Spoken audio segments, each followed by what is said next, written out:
இந்த பாவம் விஜயம் நல்லா இருந்தாருங்க, கிட்டத்தட்ட 12% ஓட்டு வச்சிருந்தாங்க.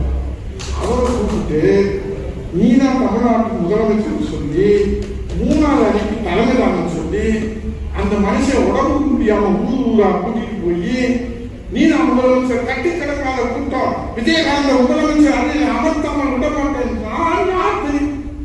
பாவம் அந்த மனுஷன் தேர்தல் முடிஞ்சவனும் செத்தே போயிட்டான். கதை முடிச்சுட்டா அவன் விஜய் அவர்களே, நீங்க வைகோ அவர்களே, நீங்க யாருக்கு வேணாலும் போர்வாங்க இருங்க, யாருக்கு வேணாலும் கவசமா இருங்க, எங்களுக்கு ஒன்றும் ஆட்சேபம் இல்லை. ஆனா விஜயை கொஞ்சம் பத்திரமா பாத்துக்கோங்க, ஏன்னா அவருக்கு உங்களுக்கு கவசமா இருக்கிற போறாரு, பாத்துக்கோங்க. அவ்வளவுதான். கூட்டணி கட்சிகளுடைய புதைச்சல் அவருக்கு விஜய்க்கு தாங்க முடியல.